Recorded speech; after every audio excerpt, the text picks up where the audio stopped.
i-adjust din natin yung handbrake dahil hindi raw masyadong para sa pagka-incline nakaparada at yung handbrake mo umuusad pa ang sasakyan.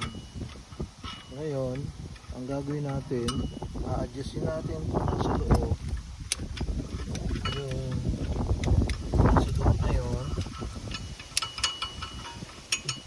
Dito pwede mong babaan, pwede mong taasan. Oh, yan. Para kumapit masyado yung ano, handbrake. Yung sabi nila ay foot brake.